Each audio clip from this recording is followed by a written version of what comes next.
बिस्मिल्लाहिर्रहमानिर्रहीम। अस्सलाम वालेकुम स्टूडेंट्स, कैसे हैं आप? उम्मीद है खैरियत से होंगे। Welcome back to this lecture. I am Mohammad Shafiq, your physics instructor. आज के इस लेक्चर में class 11 physics chapter number 2 that is force and motion, इसका हम टॉपिक डिस्कस करेंगे। Examples of an inelastic collision number 1, और नंबर 2 हम पढ़ेंगे रॉकेट प्रोपल्शन। इस तरह से जब ये दोनों टॉपिक्स आज आपके कंप्लीट हो जाएंगे तो ये चैप्टर भी हमारा इसके साथ ही फिनिश हो जाएगा। ठीक है, तो एग्जांपल्स के अंदर क्या क्या आता है? कराटे चॉप, जिस तरह से एक शख्स कराटे खेल रहा है, वो हिट करता है अपने हाथ से किसी चीज़ को। यहाँ पे आपके सिलेबस के अंदर वो पाइल ऑफ ब्रिक्स, ईंटों के ढेर को क्या करेगा? अपने हाथ से तोड़ेगा। ठीक है, तो उसकी जो कुलियन होगी उसके हाथ की उस ईंटों के ढेर के साथ, वो क्या होगी? इन इलास्टिक होगी। इसी तरह कार जब क्रैश करती है, कुलियन होती है एक कार की दूसरी कार के साथ, तो वहाँ पे भी जो कुलियन है वो इन इलास्टिक है। इसके अलावा बॉल और बैट, जब एक बैट्समैन बॉल को हिट करता है, वहाँ पे कुलियन होती है बैट की और बॉल की। वहाँ भी जो कुलियन है स्टूडेंट्स, वो क्या कहलाएगी? In elastic. इन 3 केसेस में इन इलास्टिक कुलियन क्यों है? According to the definition of inelastic collision, ये ऐसी कुलियन होती है जिसमें बिफोर कुलियन और आफ्टर कुलियन जो काइनेटिक एनर्जी है बॉडीज़ के पास, वो सेम नहीं रहती, यानी कि एनर्जी में लॉस आ जाता है। काइनेटिक एनर्जी किसी न किसी और एनर्जी के अंदर, दूसरी एनर्जीज़ के अंदर कन्वर्ट हो जाती है। ठीक है, हम कहेंगे काइनेटिक एनर्जी लॉस हो गई है, और लॉस का मतलब यहाँ क्या लिया जाएगा कि काइनेटिक एनर्जी कन्वर्ट हो गई है किसी और फॉर्म्स ऑफ द एनर्जी के अंदर। अब हम इसको बुक से रीड करते हैं। उसकी वजह ये है कि ये जो तीनों हैं ये तकरीबन शॉर्ट क्वेश्चंस हैं, लेकिन अगर एग्जांपल्स के साथ आ जाए लॉन्ग बन सकता है। ठीक है, लेकिन ये तीनों की जो थ्योरी है वो आपको साथ में रीड करवाना बहुत ज़रूरी है। जो यहाँ पे अगर लिखेंगे तो उसका काफ़ी टाइम लगेगा। ठीक है, तो बुक से हम इसको रीड करते हैं ताकि आपको सारी वर्डिंग अच्छे से क्लियर हो जाए, उसको आप याद भी कर सकें। जी, तो एग्जांपल्स के अंदर अब देखें, एग्जांपल में सबसे पहले क्या है? In elastic कुलियन। इन इलास्टिक कुलियन किसकी है जी? इन आ कराटे चॉप। कराटे चॉप में क्या होता है? ये शख्स है जो क्या कर रहा है, अपने हाथ से इस पाइल ऑफ ब्रिक को तोड़ेगा, इसे ब्रेक करेगा। तो ब्रेक करने में देखें उसका हाथ वापस उसी काइनेटिक एनर्जी के साथ रीबाउंड नहीं होता। उसकी वजह क्या है कि उसकी जो एनर्जी है वो इधर ब्रेक करने में लॉस हो चुकी है, उसकी काइनेटिक एनर्जी में लॉस आ चुका है। When a karate chop breaks a pile of bricks, it's an example of inelastic कुलियन। बहुत अच्छी बुक है, इसमें ये पॉइंट्स बने हुए हैं जिनको आप याद कर लें तो आपको चीज़ें भूलती नहीं हैं फिर। In this type of कुलियन the objects involved don't bounce back after impact. Impact mean कुलियन, यानी कि जब इसका हाथ इसके साथ लग गया तो उसका इम्पैक्ट हो गया। अब देखिए बाउंस बैक नहीं होता। क्यों नहीं होता? क्योंकि उसकी एनर्जी में क्या आ गया? लॉस। और आप ये पढ़ चुके हैं पहले भी, इलास्टिक कुलियन के अंदर जब 2 बॉल्स टकराते हैं तो आपस में वो रीबाउंड हो जाते हैं। या 2 बॉडीज़, जिस तरह से एक अर्थ है, एक बॉल है, तो बॉल को आप फेंकें ज़मीन के ऊपर तो वो इनिशियल हाइट तक वापस आ जाता था। वो आइडियल केस था जिसे हमने कहा था ये इलास्टिक कुलियन है। बट ये हाथ वापस नहीं आ रहा, इसका मतलब क्या है कि एनर्जी में लॉस आ गया है, ये इन इलास्टिक कुलियन है। Some of the energy from the strike is absorbed by the bricks. अब ये इस बात की एक्सप्लेनेशन देने जा रहा है कि don't bounce back after impact, कि उसका हाथ यहाँ टकराने के बाद वापस क्यों नहीं आया, उसकी वजह क्या है बेटे? ये उसकी वजह है कि एनर्जी में क्या आया जी? एब्जॉर्ब्ड हो गई एनर्जी बाय द ब्रिक्स। ईंटों ने उसकी एनर्जी को जज़ब कर लिया और उसके बदले में क्या बनी? वहाँ पे हीट पैदा हुई, साउंड भी प्रोड्यूस हुई है। ठीक है, and force needed to break them, और कुछ फोर्स उसको तोड़ने में इस्तेमाल हो गई है। अब सारी एक्सप्लेनेशन जो आपने पढ़ी है इसका मतलब क्या है? This means the energy goes into breaking the bricks rather than causing the hand to rebound. वो एनर्जी इसकी बजाय कि उसके हाथ को वापस रीबाउंड कर देती, वो तो इन ईंटों को तोड़ने में इस्तेमाल हो चुकी है बेटे। If the karate chop is not perfectly vertical and has some horizontal motion, अगर ये बिल्कुल ये देखें ना इस तरह से फोर्स ना लगाए ना वर्टिकल, यानी कि 90 का एंगल परपेंडिकुलरली ऐसे ना लगाए फोर्स, हाथ ऐसे ना लगाए, बल्कि उसे क्या करे किसी ना किसी एंगल से। ये अगर इस तरह से ईंटें पड़ी हुई थी ना, इस तरह से, ये मैं यहाँ पे एक उसका पाइल ऑफ ब्रिक्स बना लेता हूँ। अगर हाथ को यूं लेके आता ना किसी एंगल थीटा के साथ 90 के अलावा, देखिए यहाँ पे जो उसने एग्जांपल दी पहले वो ये है कि ऐसे उसको हिट किया गया है बिल्कुल परपेंडिकुलर। अब अगर इस तरह से ऐसे हिट किया जाए ना उसको, यानी साइड से किसी ना किसी एंगल के साथ, ठीक है, इधर से यूं, तो फिर क्या होगा? The momentum transfer will have both horizontal and vertical components. ये बात आप पीछे अच्छे से पढ़ चुके हैं कि जब कोई ना कोई एंगल बनाते हुए मोमेंटम को डिस्कस किया जाएगा तो वहाँ पर मोमेंटम के 2 कंपोनेंट्स बनते हैं, एक एक्स के अलोंग और दूसरा इधर वाई के अलोंग, ठीक है। तो इधर वाई एक्सिस कह लें या इधर, इसके 2 कंपोनेंट बन जाएंगे। The resulting force will also have horizontal and vertical effects. जो फोर्स लग रही है उसके भी क्या होंगे? वर्टिकल और हॉरिजॉन्टल कंपोनेंट्स होंगे, इफेक्ट्स होंगे। दूसरी एग्जांपल है जी car crash. Inelastic collisions in car crash collision. Car crash में क्या होता है जी? ये चाहे हॉरिजॉन्टल चाहे वर्टिकल डायरेक्शन में टकराएं, ये कुलियन क्या होगी? In elastic. When the vehicles collide and absorb the impact energy causing them to crumple and deform, उनकी एनर्जी में लॉस आ जाएगा, डीफॉर्म हो जाएंगी। देखिए ना डीफॉर्म हो रही हैं। Most of kinetic energy is lost. हमें पता है कि एनर्जी में क्या आ जाएगा? लॉस आ जाएगा। उससे क्या होगा? एनर्जी में लॉस आने से ये कुलियन क्या बन जाएगी? In elastic. और फिर क्या होगा? Stopping them from bouncing back. ये कार जिस वेलोसिटी से आके इसके साथ टकराई थी उसी वेलोसिटी से वापस नहीं जाएगी, क्योंकि उसकी एनर्जी लॉस हो गया टकराने में। Most of the kinetic energy is lost turning into heat. वहाँ बेटा हीट प्रोड्यूस हुई है और डैमेज भी हुई है वो व्हीकल, ठीक है, व्हीकल्स दोनों गाड़ियाँ डैमेज भी हो चुकी हैं। तीसरी एग्जांपल कौन सी हमने डिस्कस करनी थी? Ball and bat कुलियन। Ball and bat in real world कुलियन, a ball and bat show N in elastic behaviour. यहाँ पे इनका बिहेवियर क्या है? इन इलास्टिक है। ये बैट है और ये वाली बॉल है, इनका बिहेवियर क्या है? इन इलास्टिक है, क्योंकि यहाँ भी एनर्जी में लॉस आता है, हीट और साउंड में कन्वर्ट होती है। क्यों?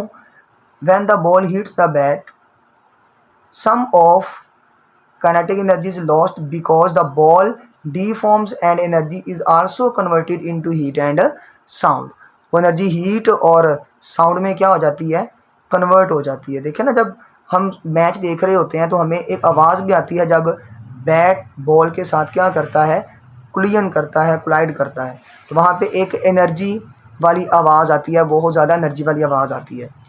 Even though the bat is rigid, कहता है यहाँ तक कि बैट तो रिजिड ही है, वो इलास्टिक नहीं है, लेकिन फिर भी it does not transfer energy perfectly. वो परफेक्टली एनर्जी को ट्रांसफ़र नहीं कर पाता और क्या कर लेता है? एब्जॉर्ब कर लेता है। क्या चीज़ एब्जॉर्ब करता है जी? Some energy itself. उसकी कुछ ना कुछ खुद से ही एनर्जी को वो एब्जॉर्ब कर लेता है। The ball compresses upon impact. ये कहता है कि एक वजह ये भी हो सकती है कि बॉल वहाँ पे क्या हो रहा है? कंप्रेस हो रहा है। जब कंप्रेस होगा तो वहाँ पे कुछ एनर्जी उसको कंप्रेस करने में भी यूज़ हो जाएगी, इस्तेमाल हो जाएगी। ठीक हो गया। और which leads to further energy loss. ज़ाहिर बात है ज़्यादा एनर्जी का लॉस आ जाएगा वहाँ पे। Consequently as a result not all of the kinetic energy is conserved making the collision overall and inelastic. हाँ, कुछ हद तक, काफ़ी हद तक उसके पास kinetic energy after the collision होती है, लेकिन ऐसा नहीं होता कि सारी की सारी वो वापस उसके पास मौजूद रहे। क्या हो जाती है? लॉस। तो not all of the initial kinetic energy is conserved. Initial means के टकराने से पहले जो उस बॉल के पास एनर्जी थी वो सारी की सारी कंजर्व्ड नहीं रहती, ठीक है, उसमें लॉस लाजमी आ जाता वहाँ पे। तो इस तरह से आपने इन इलास्टिक इक्विलिब्रियम की सारी एग्जांपल्स को बुक से अच्छे से रीड भी कर लिया, इसको समझ भी लिया है। ये तीनों आपको उम्मीद है समझ आ गई होगी। अब हम नेक्स्ट अपना पोर्शन डिस्कस करते हैं लेक्चर का, रॉकेट प्रोपल्शन। रॉकेट का मूव करना, रॉकेट किस तरह से अपवर्ड मूव करता है, अपवर्ड जाता है, उसकी रीज़न क्या है, उसमें क्या क्या प्रिंसिपल यूज़ होते हैं, उसका फ्यूल क्या है। यानी कि यहाँ पे हम इसकी हेडिंग लिख लेते हैं कि इसमें शॉर्ट क्वेश्चन एमसीक्यूज़ या लॉन्ग में किस तरह से आपने हेडिंग के साथ इसको कवर करना है। नंबर 1 पे हम देखेंगे कि रॉकेट प्रोपल्शन, रॉकेट की मोशन जो होती है, रॉकेट का मूव करना है, उसका बेसिक प्रिंसिपल क्या है। और फिर हम देखेंगे प्रोपल्शन का मतलब क्या है, ठीक है, इसका प्रोपल्शन का मतलब क्या है, ठीक है। और फिर हम क्या डिस्कस करेंगे, इसका फ्यूल, इसका फ्यूल डिस्कस किया जाएगा कि कितना होता है, किस तरह से वो बर्न होता है और 1 सेकंड में कितना हमें वहाँ फ्यूल उसके अंदर रिक्वायर है। इसके बाद हम नंबर 4 पे डिस्कस करेंगे इस रॉकेट का एक्सेलरेशन, यानी रॉकेट जब मूव कर रहा होता है उसकी वेलोसिटी में जो हर सेकंड के बाद इंक्रीमेंट आ रहा है, वो मूव करके ऊपर जा रहा है बड़ी हाई स्पीड के साथ, तो किस तरह से वो मूव कर रहा है, किस तरह से वो वहाँ पे अपनी मोशन को जो है वो आहिस्ता आहिस्ता इंक्रीज़ कर रहा है, उसकी रीज़न क्या है, ठीक है। रॉकेट किस तरह से आगे मूव कर रहा होता है, उसके डिफरेंट पोर्शंस हैं, ठीक है। और आप लोग जानते हैं स्टूडेंट्स के रॉकेट में ये एक ही जो है ना वो रॉकेट नहीं होता, बल्कि इसमें स्मॉल इसके पोर्शंस और भी ऐड होते हैं ताकि इसमें फ्यूल इफ़ेक्टिवली हम लोग इस्तेमाल करवा सकें। और जैसे ही रॉकेट की मोशन को स्टडी करना होता है तो हमें ये भी पता होना चाहिए कि रॉकेट ने जब मूव करना है, ऊपर की तरफ जाना होता है वेलोसिटी v के साथ, एक्सेलरेशन a के साथ, ठीक है। तो ज़ाहिर बात है स्टूडेंट्स, इस रॉकेट ने कोई ना कोई फ्यूल भी बर्न करना होता है, हम उसको भी डिस्कस करेंगे।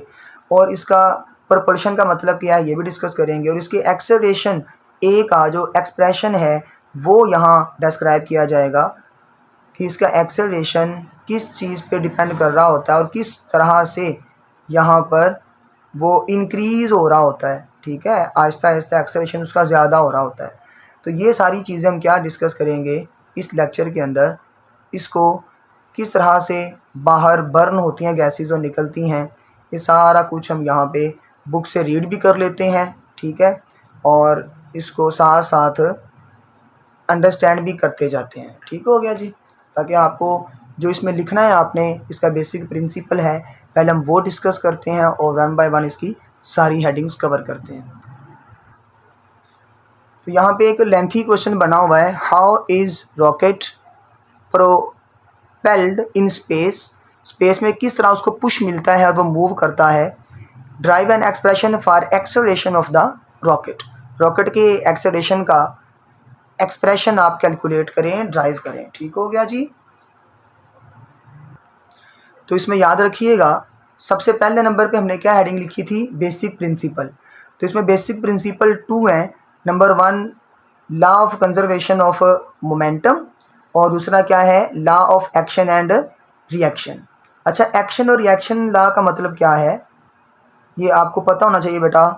Third law of motion, Newton का थर्ड लॉ ऑफ मोशन, यहाँ पे क्या है, law of action and reaction.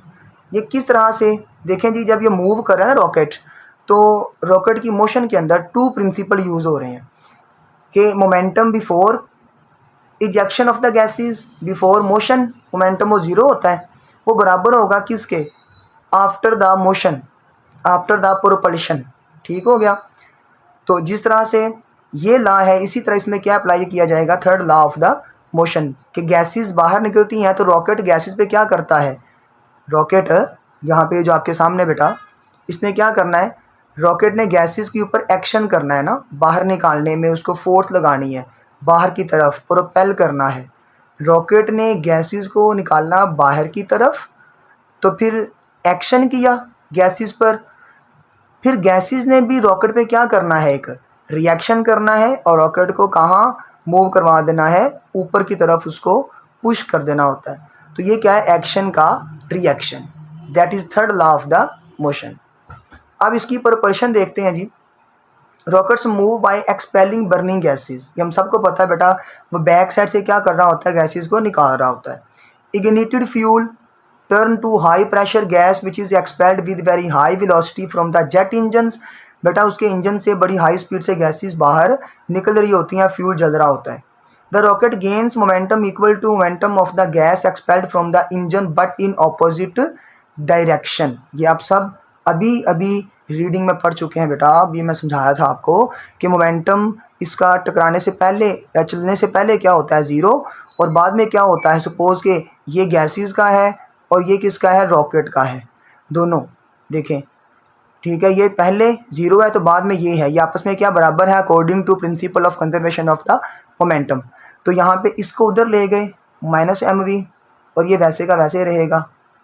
ये वेलोसिटी रॉकेट की है, ये वेलोसिटी गैसेस की है, ये मैस रॉकेट का है, ये मैस गैसेस का है, जो नीचे से यहाँ पे बर्न आउट होके निकल रही हैं। तो ये देखें दोनों मैग्नीट्यूड में क्या है, मोमेंटम इनके सेम, बट डायरेक्शन में क्या है, ऑपोजिट। क्या मतलब है इसका कि डायरेक्शन में ऑपोजिट कैसे है, गैसेस निकल रही हैं नीचे की तरफ, ठीक है, बैकवर्ड, लेकिन ये रॉकेट कहाँ जा रहा है, फॉरवर्ड डायरेक्शन में। रॉकेट कहाँ जा रहा है बेटे, फॉरवर्ड डायरेक्शन में, जबकि गैसेस कहाँ है, बैकवर्ड डायरेक्शन में। इसलिए ये पॉजिटिव का साइन और यहाँ पे क्या है, नेगेटिव, आपस में क्या है, ऑपोजिट। जो रीडिंग आप पढ़ेंगे उसको साथ साथ हम इंशाल्लाह अंडरस्टैंड करेंगे। The rocket engine continues to expel gases after the rocket has begun moving and hence rocket continues, कहता है गैसेस निकलती रहेंगी, एक्सपेल होती रहेंगी और उसकी मोशन क्या रहेगी, कंटिन्यू रहेगी, ठीक है। और वो क्या गेन करेगा, ज़्यादा से ज़्यादा मोमेंटम। क्यों गेन करेगा, अभी हम डिस्कस करेंगे। इसका एक्सेलरेशन आहिस्ता आहिस्ता इंक्रीज होता है। So instead of travelling at steady speed the rocket gets faster and faster so long the engines are operating, कहता है इंजन काम करता रहेगा, गैसेस को बाहर भेजता रहेगा, वहाँ पे फ्यूल बर्न करवाता रहेगा, और इसकी बजाय कि वो क्या करे, स्टेडी स्पीड से मूव करता, वो क्या करेगा, आहिस्ता आहिस्ता एक्सेलरेशन को गेन कर लेगा और फास्टर होता चला जाएगा। इसका एक्सेलरेशन का मतलब यही है कि वेलोसिटी आहिस्ता आहिस्ता इंक्रीज होती है, कांस्टेंट नहीं रहती। ये एक इम्पोर्टेंट इसका कंक्लूजन लिखा हुआ, उसने रिजल्ट लिखा हुआ है थोड़ा सा हाईलाइट करके। तो अगर शॉर्ट क्वेश्चन आता है कि रॉकेट प्रपल्शन के बारे में क्या जानते हैं आप, तो उसको आप ये राइट करके आंसर कर सकते हैं, ठीक है। या अगर प्रिंसिपल पूछता है तो फिर ये राइट करेंगे, प्रपल्शन कैसे होती है फिर आप ये राइट कर देंगे। ये फिलहाल क्या है, सारे शॉर्ट क्वेश्चन, और यहाँ पे शॉर्ट क्वेश्चन बना भी हुआ है ना, बेसिक प्रिंसिपल क्या है रॉकेट प्रपल्शन का। Fuel and oxygen mix in the combustion chamber, hot gases exhaust the chamber at a very high velocity. सबको पता है बेटा ये कि ये जो चैम्बर होता है, यहाँ जो खाने होते हैं, वहाँ पे जो फ्यूल है बर्न होके यहाँ से बाहर की तरफ गैसेस को निकाल रहा है, ठीक है, बर्न करवा के। The gain in momentum of the gases equals the gain in momentum of the rocket. ये बात अभी आपसे हो चुकी है, मोमेंटम वाली, ये वाली, तो जितना मोमेंटम किसका होता है, गैसेस का, उतना ही मोमेंटम कौन गेन करता है, rocket. The gas and rocket push against each other and move in opposite directions. तो इस तरह से क्या सीख लिया आपने, दोनों का मोमेंटम सेम होता है, डायरेक्शन में ऑपोजिट है। एक फोर्स लगती है रॉकेट की गैसेस के ऊपर नीचे की तरफ, ठीक है, बैकवर्ड लगती है, और same he reaction force third law of motion के मुताबिक वो गैसेस उस रॉकेट पे भी लगाती हैं और उसको पुश कर देती हैं, उसको मूव करवा देती हैं। अब आगे हम बात करते हैं बेटे फ्यूल की। इसमें फ्यूल की क्या एवरेज होती है और फ्यूल किस तरह इसमें जल के इसको मूव करवा रहा है। Rocket carries its on fuel in the form of liquid और solid hydrogen and oxygen, that is knowledge based line. It can therefore work at great heights where very little और नो एयर इज प्रेजेंट, ठीक है, जहाँ पे हवा नहीं भी होगी तब भी वहाँ पे कंबस्शन हो रही होती है। इसके फ्यूल की ये प्रॉपर्टी है, करेक्टरिस्टिक्स है। In order to provide enough upward thrust to overcome gravity, gravity को ओवरकम करना होता है ना, क्योंकि हर चीज़ को ग्रेविटी कहाँ खींच रही है, नीचे की तरफ। तो जब इतना वजनी ये रॉकेट होता है तो इसको भी नीचे ज़मीन खींचने में क्या कर रही होती है, फोर्स एक्सर्ट कर रही होती है, तो उसको भी हमने ओवरकम करना है। तो typical rocket consumes about 10,000 kilogram per second of fuel. ये है MCQ। तो रॉकेट कितना ज़्यादा फ्यूल बर्न करता है ज़मीन की ग्रेविटी के अगेंस्ट मूव करने में, 10,000 kilogram per second. Rocket ejects the burn gases at a speed of 4,000 metre per second. Check करें बेटा, 4,000 मीटर पर सेकेंड का मतलब है 4 किलोमीटर पर सेकेंड, यानी कि इतनी स्पीड होती है उन गैसेस की, जिस तरह गाड़ी 4 किलोमीटर सफ़र कर ले 1 सेकंड के अंदर, इतनी स्पीड उसकी गैसेस की होगी। उन गैसेस को यहाँ से क्या कर रही हैं जी, बर्न होके बाहर की तरफ निकल रही हैं। MCQs है। 80% उसका क्या होता है जी, मैस फ्यूल पे ही कंसिस्ट होता है। ये भी MCQs है। ये सारा जो पैराग्राफ है ये MCQs के लिए इंपॉर्टेंट है। On the way to overcome the problem of mass of fuel is to make the rocket from several rockets linked together। ये बात भी आपसे अभी हो चुकी है। हमने स्मॉल रॉकेट्स साथ में अटैच करने होते हैं, स्मॉल, ताकि हम फ्यूल को डिवाइड कर सकें डिफरेंट रॉकेट्स के अंदर और इसको इफ़ेक्टिवली मूव करवा सकें। When one rocket has done its job, जब एक रॉकेट का फ्यूल ख़त्म हो जाता है, उसने फ्यूल वहाँ बर्न करवा दिया, it is discarded, leaving others to carry the spacecraft further up at ever greater speed। कहता है ज़्यादा स्पीड के साथ उसे मूव करवाने में हेल्प करता है। डिस्कार्टेड मीन उससे अलग हो जाता है, लिविंग द अदर्स, दूसरों से अलग होके, ठीक है, खुद वहाँ पे गिर जाता है ये। ओके, अब ये तो बात होगी उसके फ्यूल के बारे में और उसके रॉकेट्स की जो डिस्कार्डिंग है, छोटे छोटे रॉकेट्स किस तरह से उससे अलग हो जाते हैं। नेक्स्ट हम बात करते हैं बेटा एक्सेलरेशन ऑफ द रॉकेट, और ये साथ ही टॉपिक फिनिश हो जाएगा। बेटा ये कहता है if m is the mass of gas ejected per second with velocity v relative to rocket. ठीक है, ये रॉकेट से के रिलेटिव ये गैसेस की क्या वेलोसिटी v है। Okay, the change in momentum per second of the ejecting gas is mv। बेटा मोमेंटम में चेंज जो है वो mv आता है। कैसे आता है अभी हम मैथमेटिकल इसको स्टडी कर लेते हैं। This equals the thrust produced by an engine on the body of the rocket. ठीक है, अब ये एक्सेलरेशन का जो है ना, ये मैं आपको पेज के ऊपर ड्राइव करके दिखाता हूँ, यहाँ से आपको सही से समझ नहीं आएगी। ठीक है, अच्छा, एक्सेलरेशन ऑफ रॉकेट को हम यहाँ डिस्कस करते हैं, रॉकेट का एक्सेलरेशन। ओके,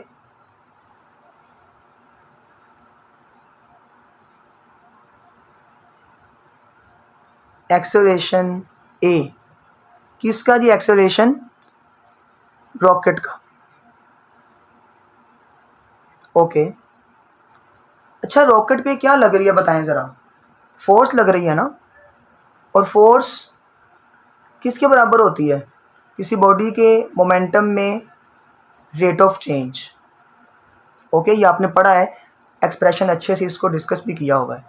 अब डेल्टा पी क्या होता है, डेल्टा पी ये चेंज इन मोमेंटम है। ठीक है, final momentum minus initial momentum, यानी कि मोमेंटम में चेंज, ये गैसेस का मोमेंटम है जो चेंज हो रहा है ना, mvf माइनस mvi। ठीक है, अब देखें ज़रा, फाइनल मोमेंटम फाइनल वेलोसिटी पे डिपेंड कर रहा है और इनिशियल मोमेंटम इनिशियल वेलोसिटी पे डिपेंड कर रहा है। तो फाइनल वेलोसिटी क्या हो गई है उसकी v, जबकि इनिशियल वेलोसिटी क्या थी उसकी, रॉकेट के चलने से पहले गैसेस तो बाहर निकल नहीं रही थी ना, तब उसकी इनिशियल वेलोसिटी क्या थी, 0।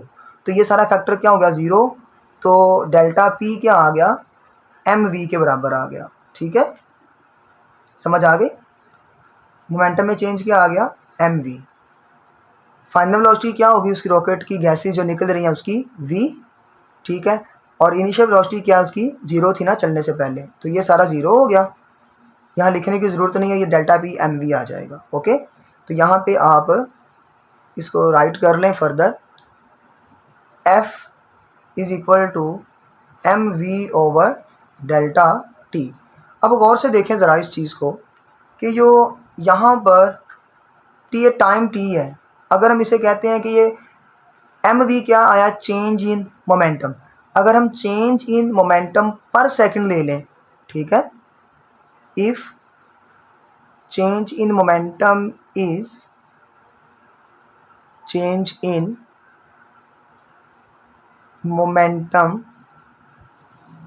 इज पर सेकंड, यानी कि पर सेकंड, यानी कि इसका मतलब ये होगा कि एक सेकंड में जो मोमेंटम में चेंज आ रहा है वो कितना होगा, तो हम डेल्टा टाइम टी को 1 सेकंड के बराबर पुट करेंगे, ठीक है। तो फिर वहाँ पे फोर्स F क्या आ जाएगी, mv/1, 1 लिखने की ज़रूरत नहीं है। अब ये सेकंड लॉ ऑफ मोशन के अकॉर्डिंग मुझे पता है कि F इज इक्वल टू क्या होता है, ma, as F is equal to ma। अच्छा, कैपिटल M यहाँ राइट किया मैंने, स्मॉल m राइट नहीं किया। इसकी वजह क्या है कि ये फोर्स वो वाली है बेटे जो किस पे लग रही है, रॉकेट पे लग रही है ना, ठीक है। रॉकेट से जब गैसेस इजेक्ट होती हैं, ये गैसेस निकल रही हैं सारी की सारी, तो रॉकेट में जो गैसेस बाहर निकलती हैं तो रॉकेट पे क्या लगती है, एक फोर्स लगती है, रॉकेट के ऊपर एक फोर्स लगती है अपवर्ड F। ये फोर्स है F is equal to ma। रॉकेट का मास क्या है, कैपिटल M, और रॉकेट का एक्सेलरेशन क्या है जिससे वो मूव कर रहा है, स्मॉल a, इसलिए F is equal to ma। तो फिर ऊपर वाली इक्वेशन क्या बन जाएगी, F की जगह पे लिख लें कैपिटल M और स्मॉल a, और ये क्या है, change in momentum, small m small v। तो एक्सेलरेशन a निकालने के लिए हम क्या यहाँ करेंगे, इस mv को एज इट इज लिखेंगे और कैपिटल M को यहाँ कहाँ ले जाएंगे, इक्वेशन के नीचे। अब ये देखें एक्सेलरेशन हमें क्या बता रहा है कि ये डिपेंड करेगा कैपिटल M पे। अब देखें कैपिटल M आहिस्ता आहिस्ता क्या हो रहा है, मैस ऑफ रॉकेट जो आपने पढ़ा था कि 80% ये फ्यूल पे कंसिस्ट करता है ना, तो जब ये फ्यूल आहिस्ता आहिस्ता बर्न हो रहा है, कितना ज़्यादा बर्न होता है, 10,000 किलोग्राम एक सेकंड के अंदर बर्न हो रहा है, ठीक है। तो मैस बहुत तेज़ी के साथ रॉकेट का कम होता जा रहा है आहिस्ता आहिस्ता। तो मैस कम होगा तो ये इन्वर्सली प्रोपोर्शनल है एक्सेलरेशन के साथ, मैस कम तो एक्सेलरेशन आहिस्ता आहिस्ता उसका ज़्यादा होता चला जाएगा, ठीक हो गया जी। तो ये मैस और एक्सेलरेशन आपस में क्या हो जाएंगे, इन्वर्सली प्रोपोर्शनल। तो इस तरह से आपने स्टूडेंट्स क्या अंडरस्टैंड कर लिया इस पेज पे कि रॉकेट का जो एक्सेलरेशन है वो किस तरह से इंक्रीज़ होता है रॉकेट के मूव करने से। मूवमेंट होती चली जाएगी, मोशन होती चली जाएगी, साथ साथ मैस कम होता चला जाएगा लेकिन एक्सेलरेशन ज़्यादा होता चला जाएगा, ठीक है। अब बुक पे इसका रिजल्ट भी एंड पे मेंशन किया उसने, when the fuel in the rocket is burn and ejected mass of rocket decreases. बेटा मैस तो रॉकेट का 80% डिपेंड ही मैस पे उस पे फ्यूल पे कर रहा था ना, तो हम ये कह सकते हैं डिक्रीज होगा वो, एंड हेंस एक्सेलरेशन इंक्रीजेज। तो एक्सेलरेशन इसका बढ़ता चला जाएगा रॉकेट का और ये आहिस्ता आहिस्ता अपवर्ड मूव करता चला जाएगा। ओके, उम्मीद है बेटे आपको ये दोनों टॉपिक्स अच्छे से समझ आ गए होंगे। कोई क्वेश्चन हो तो आप कमेंट बॉक्स में लाजमी पूछ लीजिएगा। ओके जी, अल्लाह हाफिज़।